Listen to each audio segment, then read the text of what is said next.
Well, thank you for that introduction, Rachel. And well, enough about me, because we're not really here to talk about me. We're here to talk about a very special group of adult learners and to share some of those tech tips that have been able to really help to engage them along the way.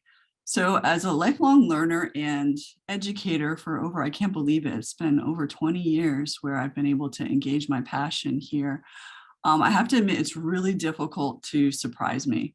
I feel like I've seen it all at this point. However, over the last decade or so that I've been working with adult learners, I must say my previous notion of being a really unshakable educator has been challenged by this group of individuals. Their stories are just amazing. And it's not only changed my perspective, but has renewed my faith and in the resiliency and courage of the human spirit. So they're called ITPs, or skilled immigrants, as you may have heard. And they're among some of the most inspirational people you'll ever have the honor of meeting. So I want to talk to you a little bit about why ITPs matter. Why do ITPs matter? Okay, so on October 17th, 2022, very recently here, Congress passed Bridging the Gap for the New Americans, issuing a call to the US Department of Labor to conduct a study on the systematic barriers to employment faced by immigrant workers and refugees with credentials from another country, and to issue recommendations for reform. With the passing of this bill, national recognition is finally being given to a growing population of seemingly invisible persons and finally address what's called brain waste. This is the underutilization of skilled immigrants' talents. These skilled immigrants, also known affectionately as ITPs, for sure, are at the center of the movement. Brain waste, which has cost $40 billion in lost wages, according to the Migration Policy Institute, constitutes a significant economic and social loss, not only to US, but even the individuals that are affected by it personally. So ITPs are valuable to the fabric of American society, and of course, they are at the heart of my discussion today. So why do they matter? And kind of thinking about this economic cost and really thinking about, we work a lot within career pathways into like workforce integration and skilling up of the individual talents. And within the ITP community, again, this is not only personal, but it also is something I think that, as a nation is really important to us. So in building social capital, the two different screens here. All right. So, sorry, everybody. ITPs in the classroom. So let's get to know some of the needs of our ITPs so that we can better promote their success. So according to Amanda Burchin-Sherlock and James Witt in Steps to Success, Integrating Immigrant Professionals in the US, there are 3 of 6 top contributors to success of immigrants in gaining employment and their specialized fields. One is building social capital, utilizing English as a primary language, and of course, seeking out American work and educational opportunities. So in my online ITP classroom, we address all 3 of these via digital landscape with plenty of tech tools to kind of encourage engagement along the way. So let's take a look at each of these steps with a little more attention to the tech tools used to support my ITP students in the classroom. Okay, so on this slide, it gives you a bit of an image of what we're using in the classroom. So here we have 2 of the tech tools we strive to use in order to build social capital. So that's that first point that I had mentioned in terms of the ITP success and supporting them. Now, when we're building social capital, we're really looking at nurturing connections made with other ITPs, the instructor, advisors, and other contexts at the college. So this might be our career services department. It might be other programs with which our ITPs are trying to connect. And we utilize the learning management system called Blackboard. Now, I know Zoom has its own kind of function within Blackboard, but at ACC, this is the official interface of the college. So we use not only the Blackboard as a virtual space to meet, but it's also a place to kind of explore. So this is a little screenshot of what our Blackboard course looks like. So our students will meet here, and we house most of our materials in the Blackboard course shell. And then we use Blackboard Collaborate to kind of contain this whole learning management system. Within Blackboard, we use breakout rooms, much like we have here with Zoom and Zoom for Class. We also utilize the discussion boards to really kind of build the connections within the course and build that community and allow students to really kind of enact this creation of that social capital. And our Google Workspace, which very nicely over here, you can see this is part of our ACC Google Universe. And, you know, we are very lucky to have this as part of our own, I guess you'd say, college endorsed tech tools.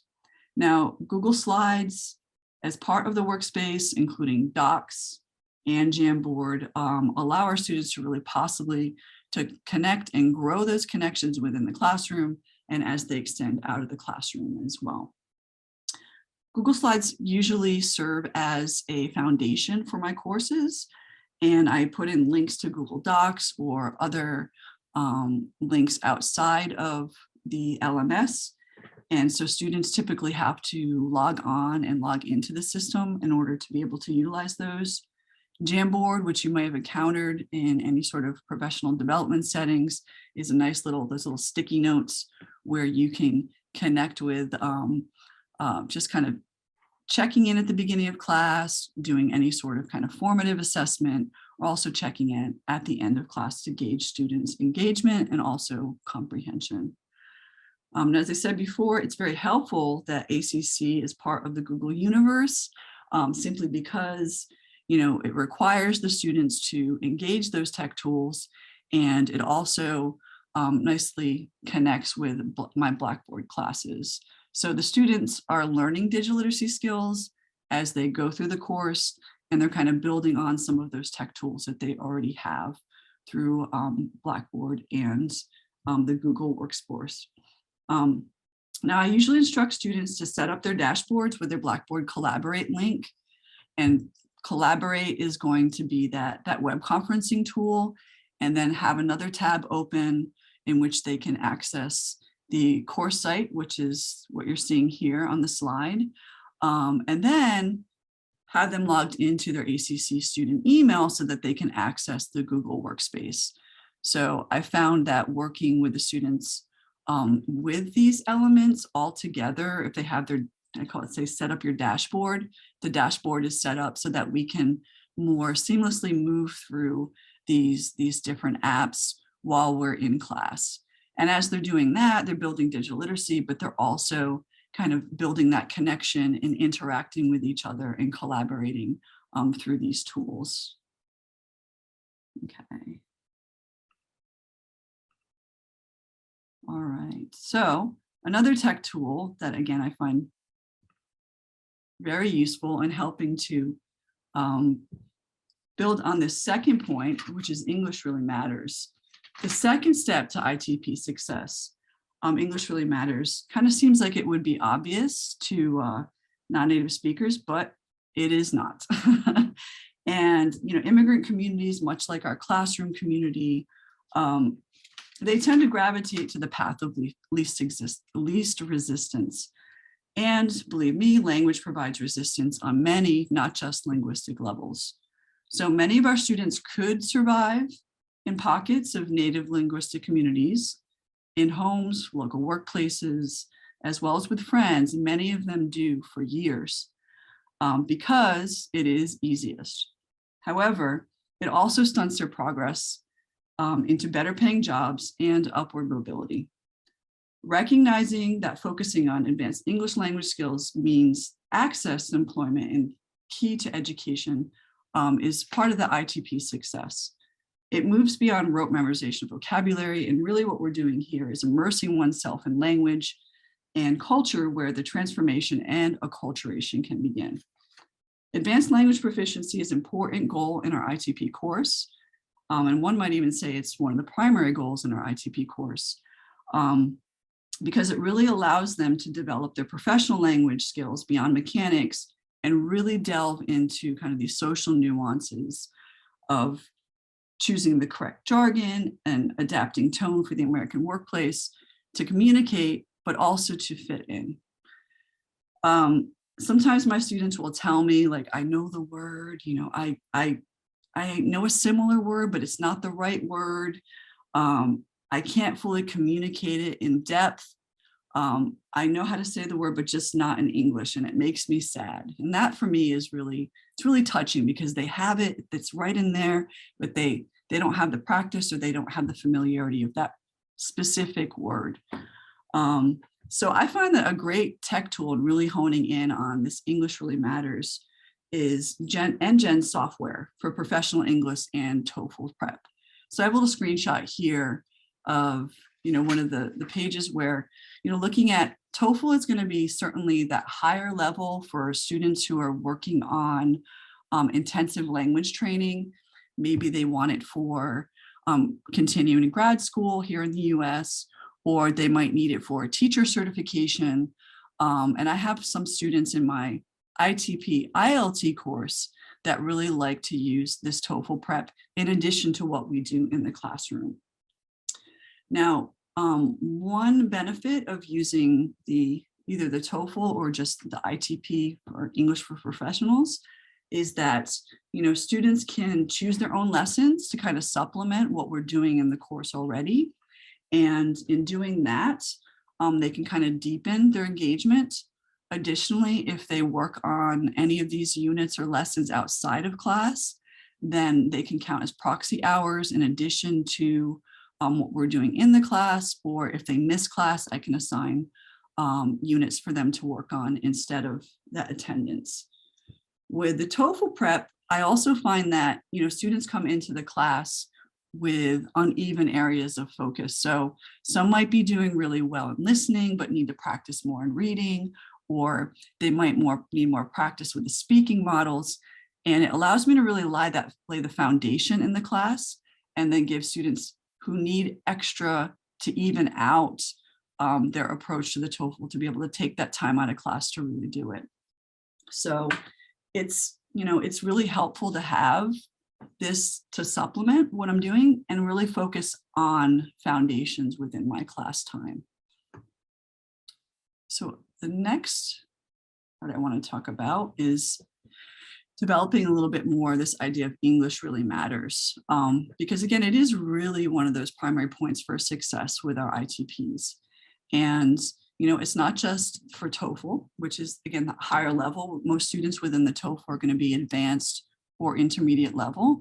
But looking at, you know, English that's targeted for those particular industries can really help us to kind of focus in on that, like I said, the jargon, and, you know, build on those areas where they might be lacking. Now, let's see here. Being able to target the diversity of backgrounds with all of the students who, in my experience, have had very equally diverse goals. Now, in targeting advanced language for the workplace is naturally going to represent a challenge when you have half a dozen or so industries and all of these diversity of backgrounds. So if you're able to assign individual lessons outside of the class time, it really does give me time to really set the foundation within the class on things that the students all need. So here, if I have different students who are focusing, say, in the healthcare or paraeducators or manufacturing, I can assign those units and have them to kind of build on what we're doing in the class already. So within the targeted workforce language, you know, it really becomes meaningful and impactful for our ITPs in this way. Now, the third point with ITPs, gaining success, Made in America boosts employability. It's that third point out of the 6. So the Migration Policy Institute, you know, has indicated that in made in America, like having this stamp of approval, having this education or workforce experience from America, in addition to that international experience, really allows our ITPs to be able to kind of prove that they can be successful through the US systems in addition to that diverse international background. So I would never advise my ITPs to downplay their international experience. And, after all, it's what makes them unique and valuable. But when you add this to the American experience in education, you add very attractive candidates for employers. Employers can see that ITPs can operate within the native work environment, as well as kind of see how it is to belong within the American community. And Jen, of course, has lots of units that will help us to do this. The ITPs for the American workforce culture, including, job interviews, preparing for job interviews, hiring. In addition to volunteering and attending meetups, it's a great resource for boosting employability and experience for the American resume.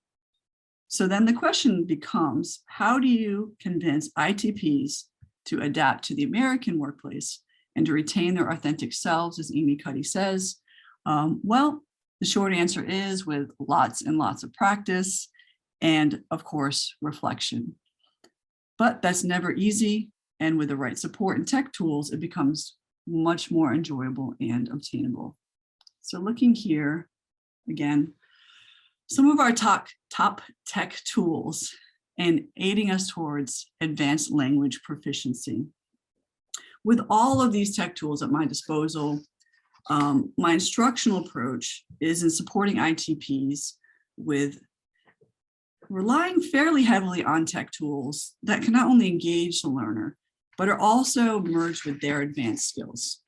So the lesson that I learned very early on when I was building our program at ACC is that it's not only essential for me to find the right content, it's also essential to find those well-placed tech tools to kind of guide our ITPs to workforce integration and fitting into American culture. This very educated population has high expectations, and often language is one of the greatest barriers to their success. They have technical skills, but they don't always, know how to showcase them. So there are a few considerations when you're adopting tech tools, and knowing your audience is one of the most important.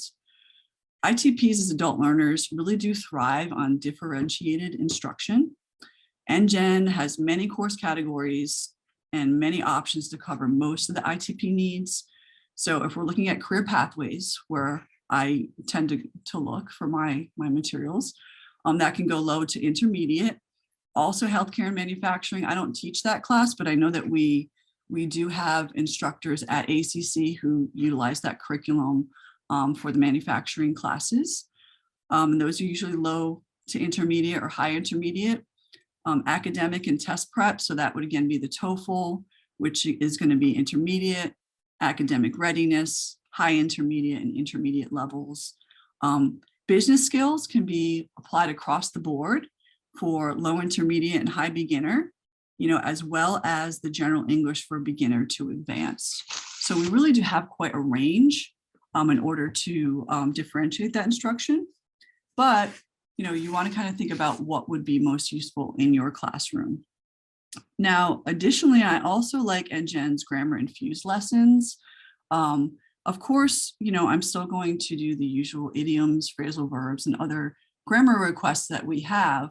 However, I really like the fact that NGen brings in some industry jargon, and it's specific to those particular industries. So you might find that, the jargon in the career pathways, which is going to be a little bit lower level, versus the academic, which is the higher level. Those categories can really easily be integrated into any classroom. My students typically possess that high oral proficiency. So they had the advanced and intermediate reading and writing skills. And you can certainly adapt to your learners' needs. Now, of course, lessons on business skills for office talk or work emails will naturally bridge that gap, not only to technical skills of communicating, but the appropriate way of communicating. Now, this is something that I know my students are very keen on, is finding the appropriate way in which to apply some of these technical skills. Now I can spread out like a kind of a whole class on this lesson and just developing tone, formal versus informal emails, and really kind of expanding on, some of these lessons that I either utilize in NGen or assign as homework as extensions out of the NGen lessons. My students always appreciate guidance on how to, as they say, like, do it like an American. They're quite honestly probably some of the most polite people I've ever met, and they're almost hyper aware of offending, and they want to be polite and respectful, and they really do desire to communicate with respect and show ownership. And these are qualities that I certainly appreciate.